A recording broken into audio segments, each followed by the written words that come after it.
So, instead of a motion to approve the minutes, second. Someone add any changes? Motion to approve. Second. All right, all in favor? Aye. New business, Mike, you have anything? No. And I don't have anything, new. So, jump right into Michelle, or we have to move some money. Just a couple of quick factors, most of them are just fixing changes to budgeting that's happened, since the original budget was turned in. First one is just separating our, funding we received from drug free into, the two separate accounts for each day, either for drug screening testing services or monitoring, so a part goes for. Second one is, just like I said, shifting appropriations that were made due to change to the budget after it was originally entered. Third one and fourth one, fifth one are similar. The third one is the adult and the fifth one is the juvenile services. We were informed this year that instead of paying CPR training out of the training, we have to pay it out of an account that is CPR certification cards. So we're just giving money to certification cards. And then fourth one, had $21 remaining after paying our annual pest control bill, and so we want to move it to utilities so that we can use that $21 to pay something else. Pretty small. I would entertain a motion that we approve all the transfers. I make the motion. Right? Second, please. Second. All right, all in favor? Aye. Any opposed?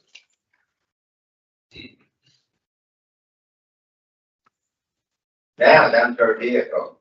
What's going on? We have a vehicle, it's a 2014 vehicle that we've had for about 13 years that continues to cause us mechanical issues. And this last time that left the field officer stranded, which for us is obviously a large safety issue because he had just made contact with his house, came out and then couldn't leave. So luckily that incident went without a problem. But when we took it to get it fixed, they did tell us that the fix was only a Band-Aid and that we should probably get it. So that was already something that we were hoping to do in the next budgeting cycle is to replace that. It looks like we're gonna have to move that. So we will have to ask for an additional appropriation in order to do that. We have been getting quotes from different places, including asking, we asked both the sheriff's department and Auburn PD, they had the gen vehicles they were getting rid of, but they did not.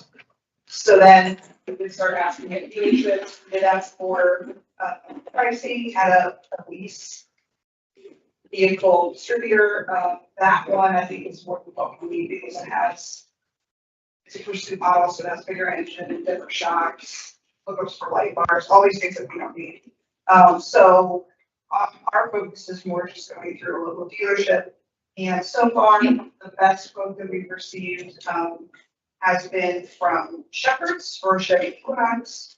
And that's the one we're going to be asking for when we go and take this request to the commissioners. But for the advisory board, I'm not sure how you all like to proceed, but we are guessing that doing a $35,000 additional appropriation will cover not only the purchase of the vehicle, but getting it registered and having our equipment installed. So we have like a laptop mount, different things around which need Wi-Fi cradles and things like that. I think this would cover everything that we would need to do. And our request was going to be to do that out of CTP funds. These are ones that don't have a budget. And so that's why we need the additional appropriation. CTP funds don't have a budget in that account for several years. But we make about $20,000 a year and we definitely have that in there to cover this purchase. Any questions? I asked, it must be a used vehicle, then we'll get it from Shepherd's. Actually, they have quoted us both used and new, and it's going to be about $2,500, I think, or $2,700 more just to get them. Okay, So, but you said Equinox. yes. And we're looking at an all-wheel drive model, that way the field officers, if they're out in the snow and driveways aren't plowed and things like that, should have trouble getting in and out. And they give you different prices as well, I would assume. Yes. Yeah. And what are we approving? Are we approving that $35,000? I believe that's true, so I can't turn in I can't turn in the request for additional appropriation and have an exact amount to turn into the auditor.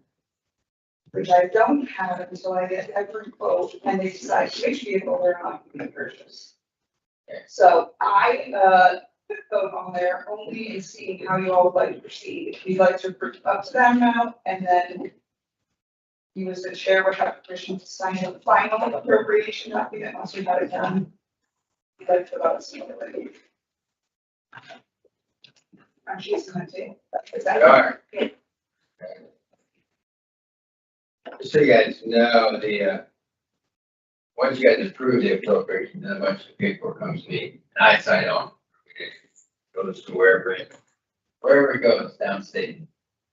So, if you approve something that says up to $35,000, then it comes as $34,800 or something, then I sign it.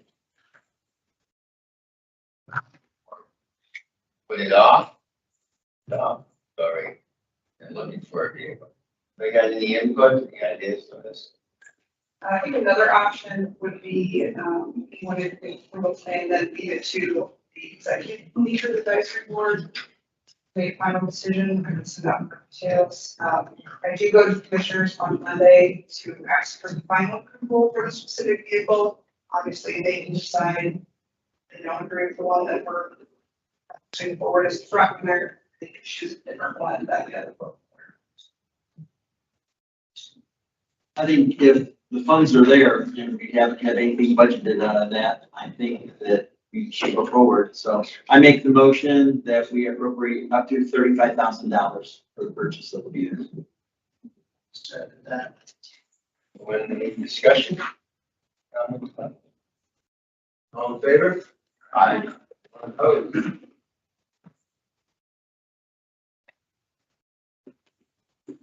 Hey, no bring up to speed. Juvenile management.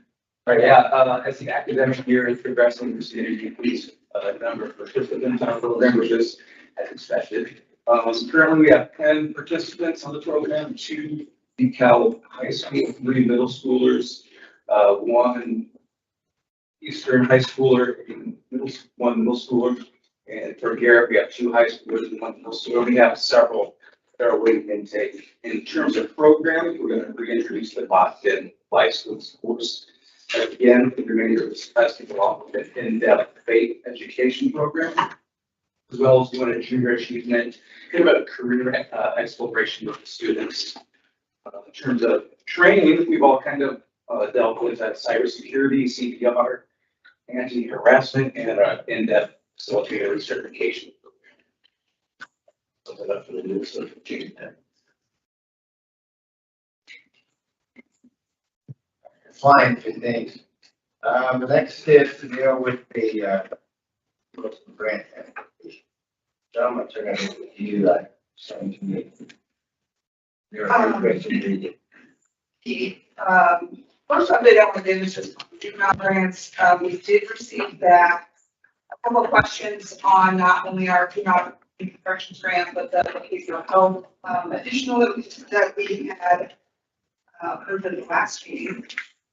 I answered those questions, sent them back to the respective department, and we haven't received word on either of those. What our word will be, we'll receive the word on the behavioral health grant. So kind of no update there, but just wanted everyone to be aware. For adult grants, I did send out form of the narrative. The grants are submitted in the website, and there's no way to print the website because that would make no sense. So I had to copy and paste, kind of copy and paste the narrative into a Word document so I can send it out to you all. This is obviously our major grant here. Even though we know that there will be less funding statewide than there was last year, The thought pattern for me is to still submit the grant, asking for what we think the state should be willing to look at. So that in future, if the legislature wants to look again and possibly look at how the DOC is allocating that money, they would see what the real need is for programs across the state.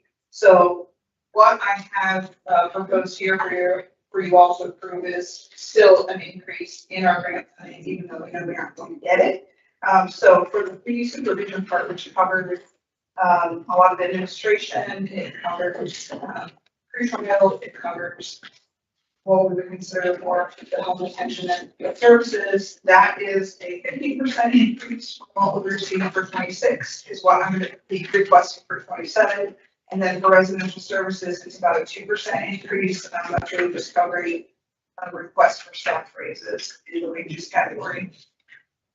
So total about $65,000 or $66,000 increase in what we're receiving in 26, what we're requesting for 27. What are we? A little more than 1 million. It is, yes. It's like about, yeah. I mean, Let me, what was that? what do you think we'll get? I don't know. It's a mystery. All right. I think, if you could follow the decision making last year, on the grant reports, what they decided to do first was to cut entire programs. So if you remember our discussions from last year, they decided to cut the jail streamer programs, those free travel programs. Something else that they got completely. Jail programs, prosecutor diversion. Prosecutor diversion, yeah, that's what it was. And then kind of after that took percentages off of other programs. So with the kind of prepping the water to let us know that there will be cuts in this year, but they aren't giving any indication if they plan for those to be percentages, if they plan for those to be particular programs. They have said more than once in meetings and webinars that they've held that according to the current funding formula, the residential programs are overfunded only because they aren't taking into consideration the current funding formula. So when you look at a county that has one versus doesn't, there isn't any part of the funding formula that takes into consideration that you would need additional funding to run that. So it's, they're very tight-lipped. They probably will not tell us what they plan to do. And so my job from now until the night is to come up with many different scenarios of if this happens, here's what we can do. If they decide to do it a different way, here's what we can do. And so that's kind of where we're functioning right now. We're planning the budget for 2027. Go ahead. One of the other things that myself and Phil, to give you some amount of behind the scenes, I've already met with some councilmen, judiciary. She's done a ton of work on the backside trying to get some information down stated, but she can reach out to. One of the decisions that was made in this was to set a priority notification to the state that the other thing that's attached to that is the probation mental health grant, and out of that, the salary and some additional funds to an officer within my department that has a mental health specific caseload for medium and high rate offenders. We've had that for part of a decade. But with this, I feel that probation has the ability, with that approval of that position to the council and some funds that I have the ability to move around, to support that if it wasn't supported by the Indiana Department of Corrections. What we've done collectively is allowed Michelle to go ahead and put in that priority letter that they want to prioritize community corrections funding above that and the approval of the mental health grant.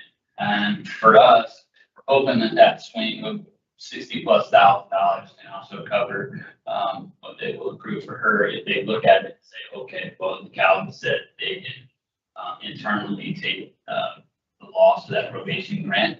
But I wanted to let the board know, as we let the council know, I have no intention of changing the program, so it's established, it worked well. But I think it's the best thing we can do, for those high rate, mental health clients that qualify. So we're not gonna change the program at all, we're just gonna fund it ourselves. So the vote, is, after I think the question has, is, approval to submit the, grant application as I sent it out, or if there's discussion of changes, that anyone can make, we can also talk about that. And then the second part of that is turning in the prioritization letter. This isn't something we've really talked about prior years because it has always said that we think all parts of our programming, including the probation part, should all be funded. But this year, as I'm just saying, the letter does read a little bit differently because we're asking them to prioritize the corrections. So it'd be included. You have to include that for her recommendation letter. Yes, it's a requirement. Otherwise,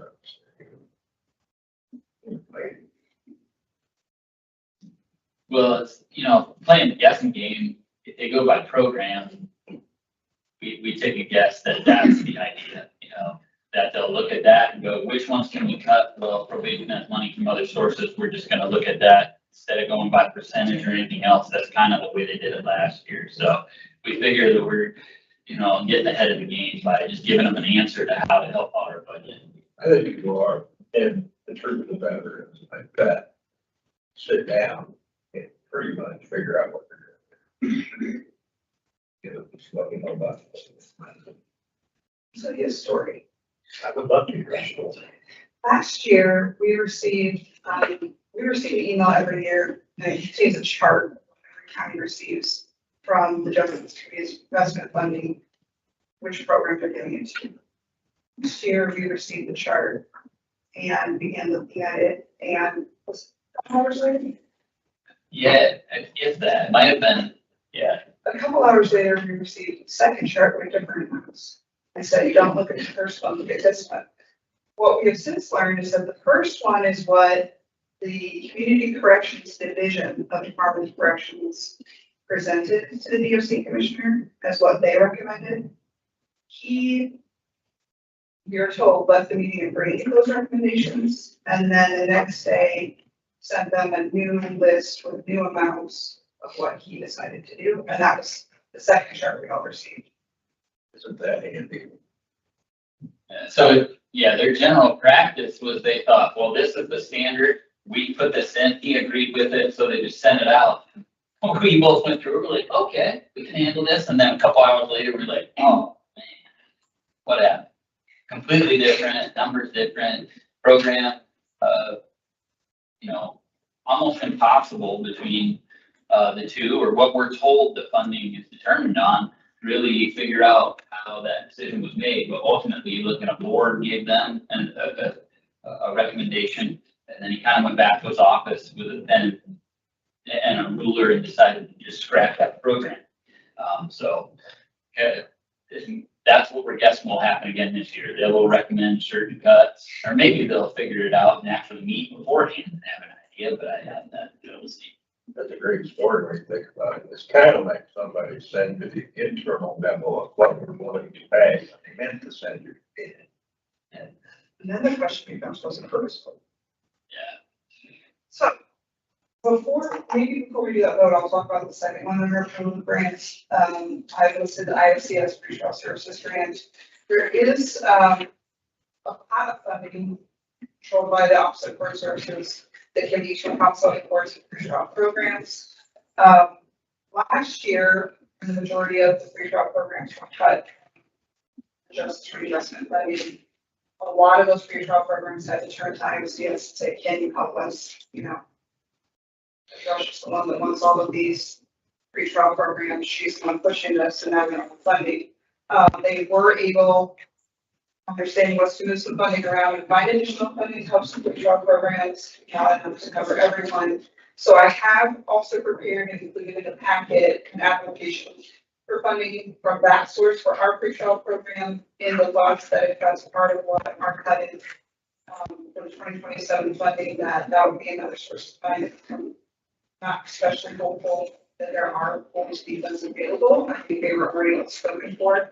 So unless IRCS makes the determination to cut funding to programs they've previously been funding in order to spread it around or help other new applications, I'm not sure if that would happen, but perhaps you know. So I did create that application, and that's also on our agenda to vote on today.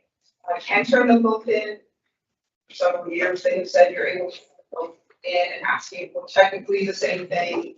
I think it gives them some of the deciding to come in, like pay that from when you're going through discussions. That'd be a good purpose. I'm glad we did it. I mean, that's just why. I will tell you that it's my opinion. IOCS is less than me. I don't think,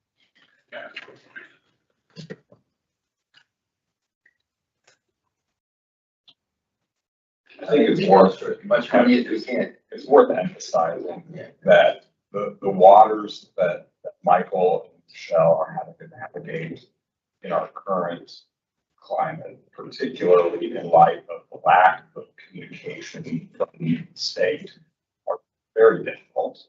And I think they've done an exceptional job of putting us in a situation where all the different likely scenarios, we're going to be able to work things out in a way that's functional, maybe not ideal, but functional.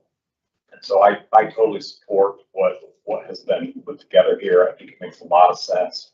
And I just want to publicly say I appreciate all of the work that you guys are doing to figure this out and keep us on it.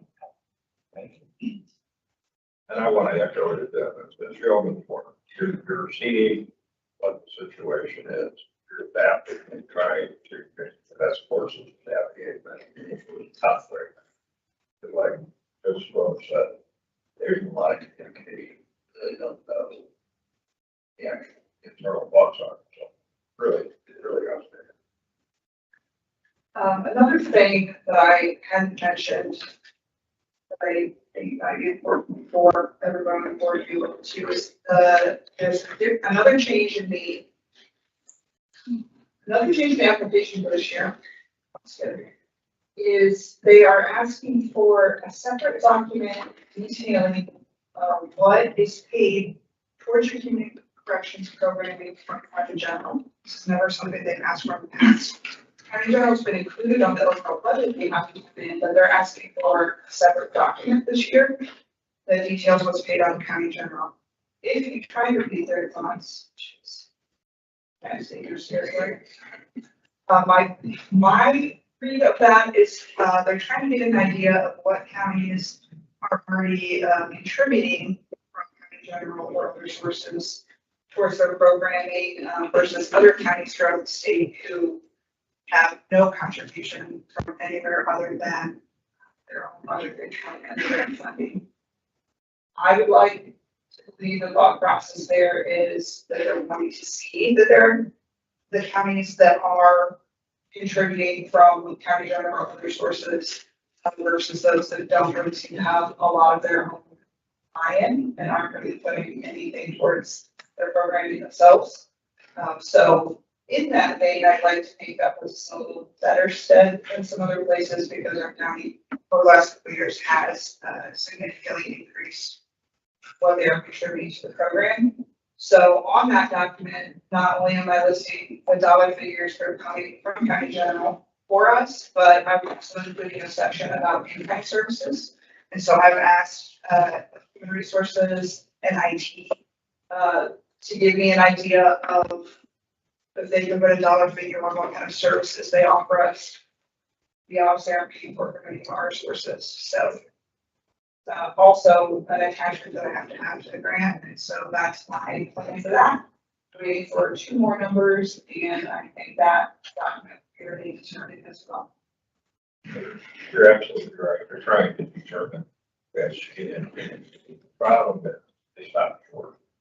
What they really need to know is what other people funds county are through programs, because depending on the county, they have to do number, and it's not representative.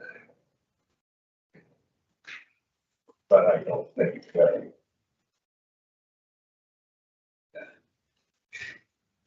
it might be worth discussion. So,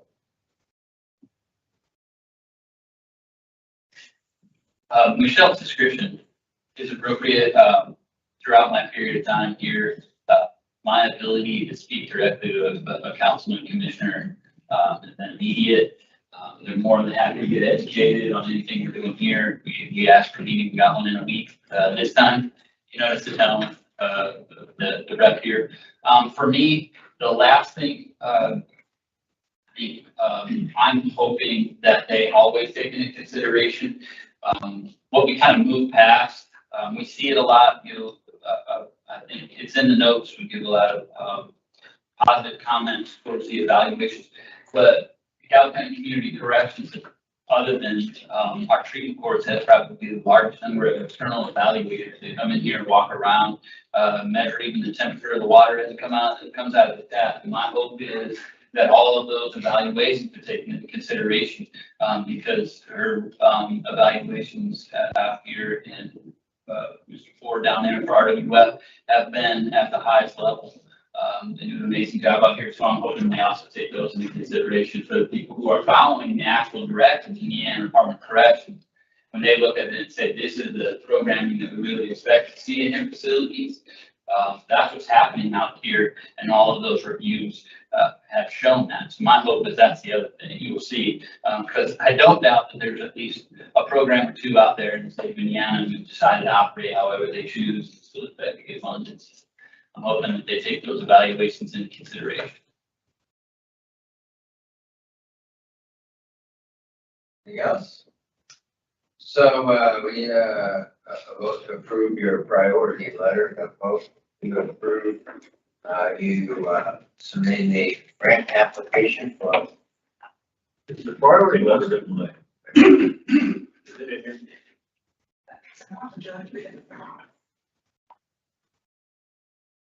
That's your priority letter. Yeah. I got it. I'm a lawyer. I got, you know, I like shit. Probably said it there, did it? Actually, I do not think I sent it in the packet. Send it to you. Don't be long list. I sent it to you, Jim, I sent it. Send it to me. I'm a lawyer, judge, and I'm ready.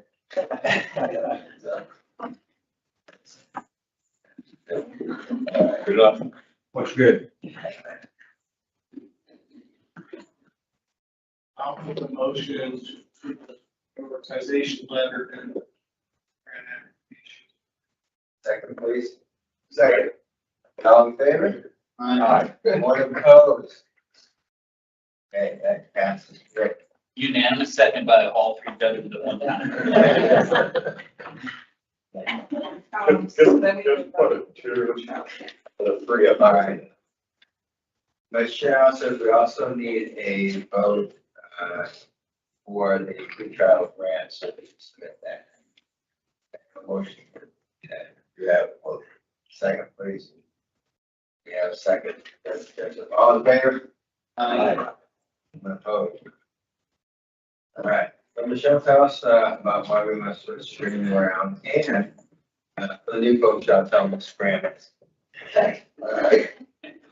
So at the current time, we are using Scram as a provider. They provide our services. So we have,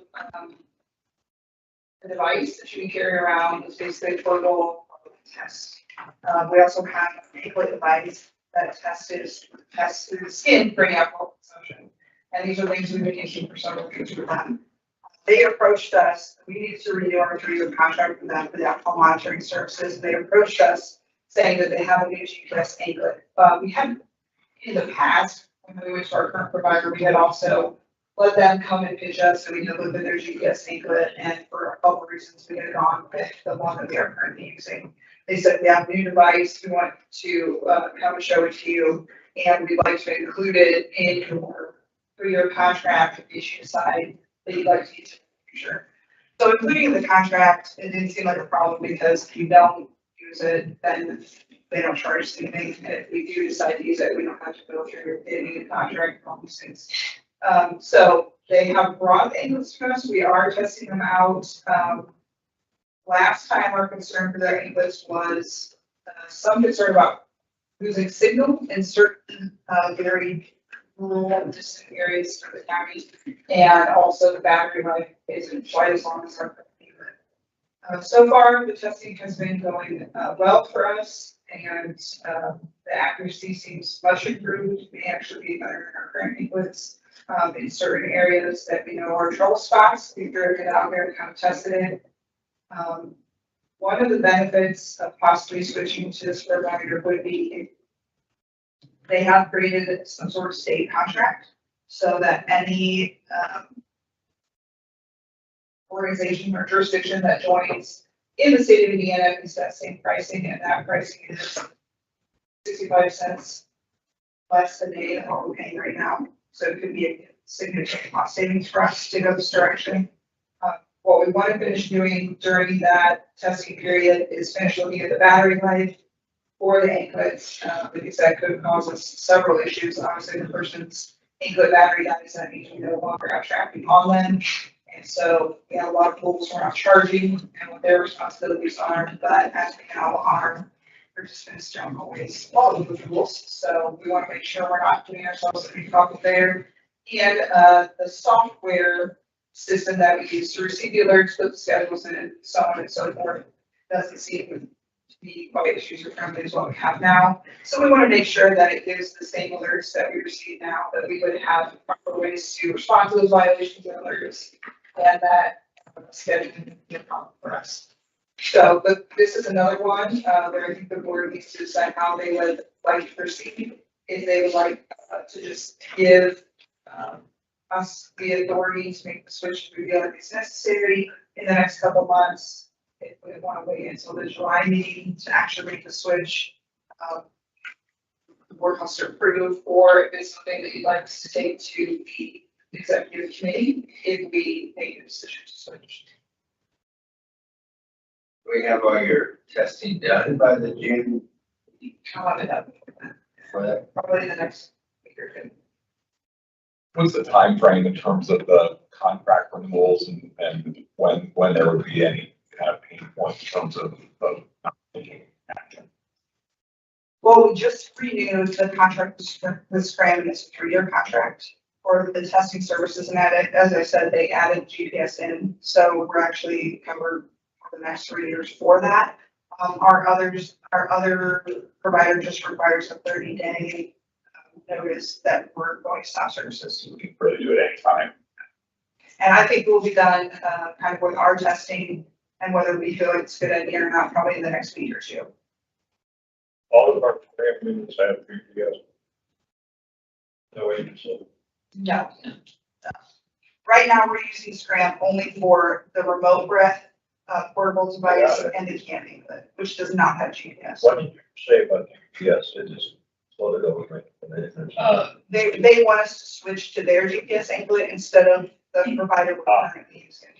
What you will have in addition though, which would make the issue a little bit more nimble, is Scram offers the ability with the CAM anklet, which is the continuous alcohol monitor, to have GPS in that, so that you wouldn't have 2 devices for GPS and CAM. They will have. Will have. It's, In development. we saw it. That's what I We looked thought. at it. And just so you know, at my age, anything that makes the judiciary more nimble, I'm in favor. Michelle, because it's already in the contract, you're basically only pay for it if you start using it, right? Would you only be paying for it per user? Yeah, we pay a fee per active input per day. We're allowed to have so many, basically sitting on the shelf, waiting to be used that we're not getting charged It for. seems to me that, there's no particular rush to make any decision because you could run this as a test for almost as long until you're entirely comfortable with the case, because you could actually still be using both. Scram, obviously a large nationwide provider, they have Michigan's entire contract, so. They have several contract already in the state of Indiana, so they're responsive. It's all about whether the product's in the best interest of the community corrections here. Right. Overall, it's on very useful.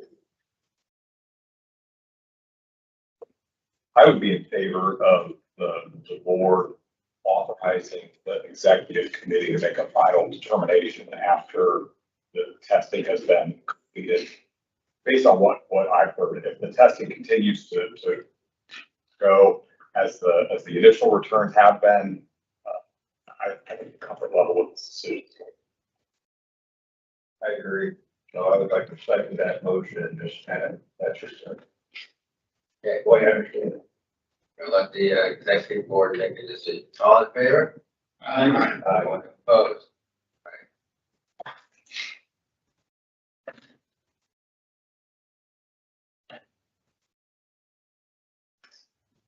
Well, we're still on you, Michelle, about where all the money is invested. I don't have much to say about that one. I just wanted to give the update. This was something that was approved in the last advisory board, and I just wanted to update everyone on the exact percentages and lengths of time that they were able to invest that money. I didn't have questions on that. The second one we kind of already discussed. Just wanted to have everyone be aware of the reduced funding and a little bit of what they told us and a little bit of what we saw in last year's decision. So I think we've already discussed that. And the third one is community corrections commissary bill, although they titled it maybe trust accounts, trust funds, or trust funds, I think, was passed. It's going to effect July 1st. We have started researching how to set it up, options, and did have a meeting with the sheriff already about how they have done it. What the effect will be on the phone system and some different things like that. In the past, what we found in the records was for the short period of time that they did try to run such an account here at Community Corrections, they were doing it independently. So they were buying supplies, storing it somewhere, taking orders, somewhat, appeared to be a somewhat complicated process of buying little dollars, brownie bucks, named after the dog. They called them, and then they would turn those loads back in. They wanted to actually purchase products. It's a little complicated scheme. There are obviously several services that offer to do all that for you. Place orders online, the orders are delivered, things like that. So nothing that needs action at this time, just letting everyone know that that does go into effect on July 1st. So we are researching options and what we think the best course of action is going to be. Wanted to say thank you to the sheriff, when we made some transitions, we needed some help getting commissary out here. They were, sheriff was more than helpful on the part, helping us and working all that around, so, got us all the way through until the state got their, collective minds together and create some project. Say thank you for that. Oh, prior to me, but thank you. Well, we still had to meet with you, you took over, make sure it's. Yeah. So. What's that? Yes, it was.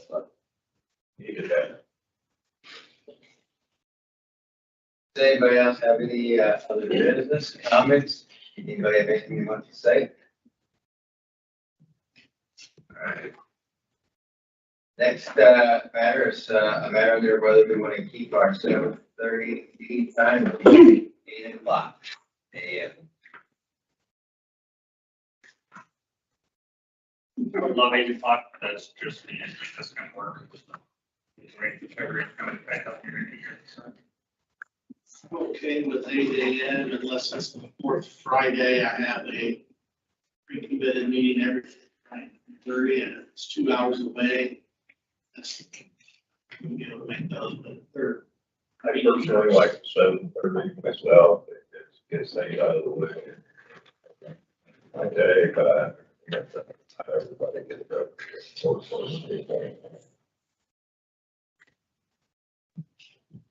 think it was,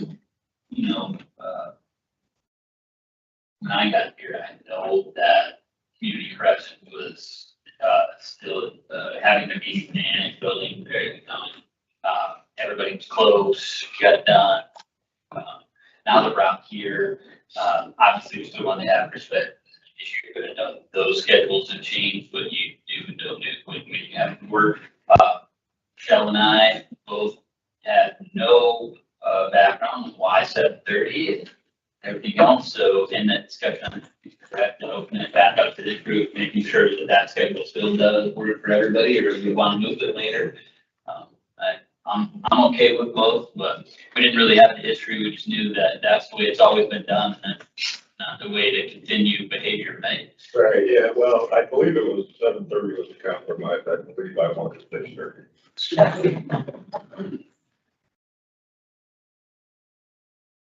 I think 7:30, I know it's early, but 7:30 works for those of us that have to make our 30 report here on Friday morning. For generally, unless we have something major, we generally get through in a half hour, 45 minutes. And, of course, usually it picks up and starts going pretty heavy at 8:30. Yeah, and the other thing is that, some of us are have to be here by Saturday, that we have other statutory obligations. I recognize that.